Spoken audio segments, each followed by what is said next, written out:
Bagaimana caranya baca Al-Fatihah? Bisa mendapatkan syifa. Bisa mendapatkan misalnya keberkahannya. Bisa mendapatkan kemudahan dalam aktivitas pekerjaan kita. Bagaimana caranya?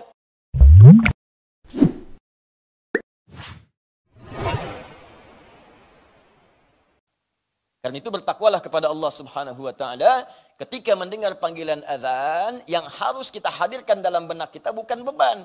Kalau beban itu capek. Allahu akbar, Allahu akbar.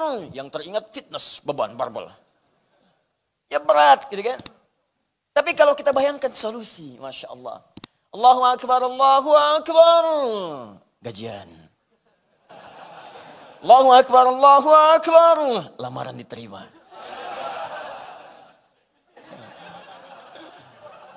Allahu akbar, Allahu akbar.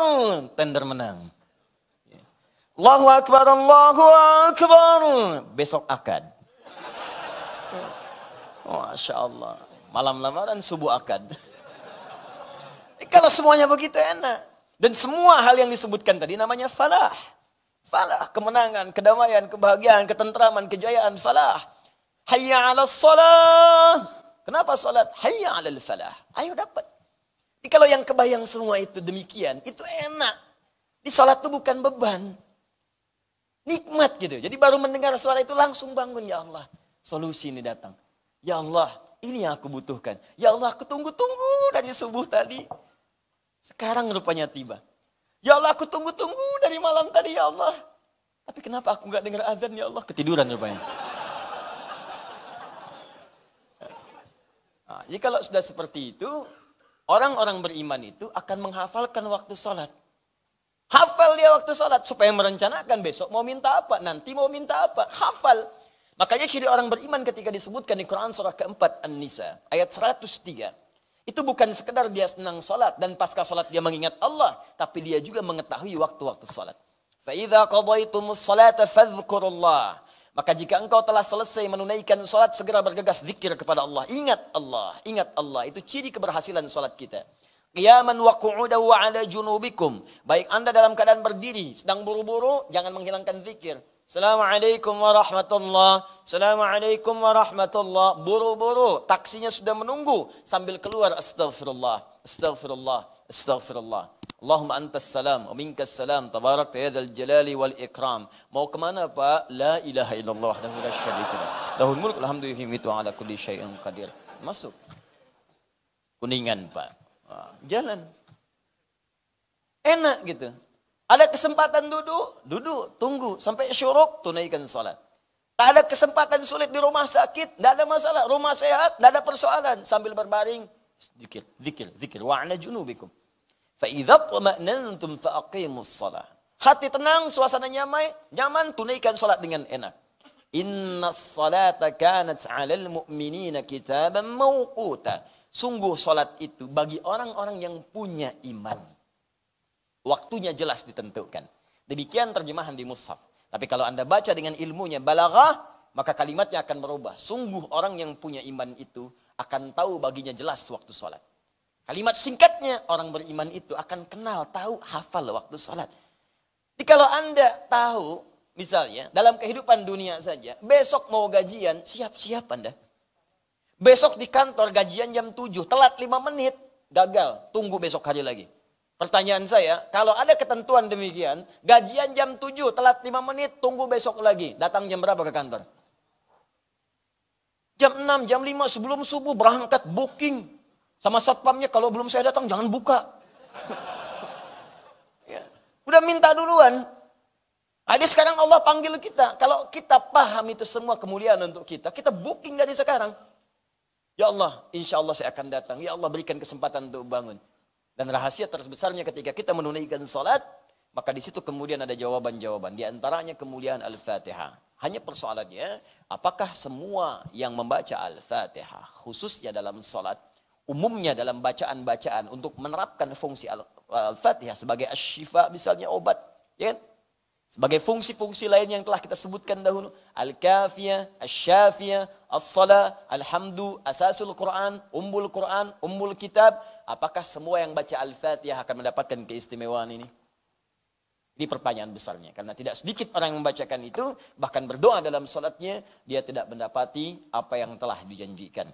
Apakah Allah di sini belum mengabulkan doanya, atau persoalannya dia sendiri yang kemudian tidak tepat memahami dalam bacaan Al-Fatihahnya.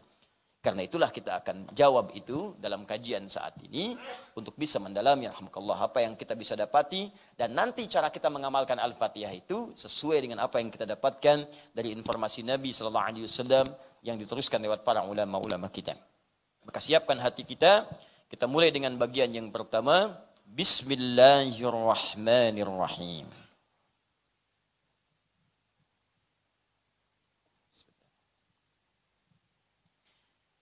Perhatikan sini sejenak, kalaupun tak nampak dari sisi yang berbeda di papan tulis, tidak apa-apa, karena nanti saya juga akan terangkan kemudian, dan suara bisa terdengar, dan di luar ta'lim ini, Anda bisa mereview nanti ta'lim kita lewat saluran yang tersambung pada saat ini di Al-Hidayat Official di YouTube.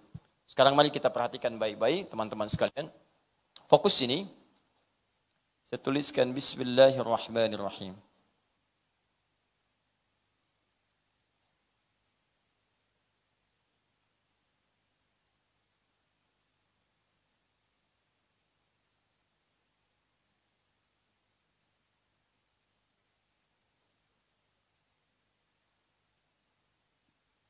Baik, perhatikan sini pelan-pelan. Saya ingin tegaskan satu hal yang sangat penting. Kalimat Al-Fatihah, sekali lagi. Al-nya, ingat di pertemuan lalu, bisa ma'rifah, ta'rif, bisa istighraq. Kalau dia ta'rif, ma'rifah, maka yang dimaksud Al-Fatihah itu surah pembuka dalam mushaf dan surah pembuka dalam salat. Dipahami sampai sini? Alhamdulillah. Tapi kalau yang dimaksudkan istighraq, mencakup semua fungsi keutamaan dan keistimewaannya, maka jika itu yang dimaksudkan, maka hal yang perlu kita pelajari adalah semua kandungan Al-Fatihah itu dari awal sampai akhir untuk mendapatkan keistimewaan yang dijanjikan. Bagaimana caranya baca Al-Fatihah? Bisa mendapatkan syifa, bisa mendapatkan misalnya keberkahannya, bisa mendapatkan kemudahan dalam aktivitas pekerjaan kita. Bagaimana caranya? Maka pahami awal ayat sampai akhir ayat Al-Fatihahnya. Tapi kalau sekedar ingin dipakai dalam sholat, sah. Atau sekedar ingin baca Al-Quran, antum tak paham pun tak ada masalah. Sholatnya sah. Karena syarat sholat itu bukan paham kandungan Al-Fatihah. Syarat sholat itu benar bacaan Al-Fatihahnya. Begitu dibacakan, benar. Tapi kalau tidak paham, antum kehilangan momentum untuk meminta kepada Allah Subhanahu Wa Taala. Mengerti sampai di sini? Baik, dalam upaya kita memohon itu, syarat pertamanya, kita harus paham setiap huruf, setiap kalimat, bahkan setiap harakat, dari awal ayat sampai akhir ayatnya. Di pertemuan lalu, kita sudah sepakati berdasar keterangan dalam Al-Quran, surah ke-15, ayat 87, bahwa Al-Fatihah itu jumlahnya 7 ayat. وَلَقَدْ آتَيْنَاكَ سَبْعًا مِنَ الْمَثَانِ وَالْقُرْآنِ الْعَظِيمِ. Dan kami telah turunkan hanya kepadamu saja Muhammad sallallahu alaihi wasallam.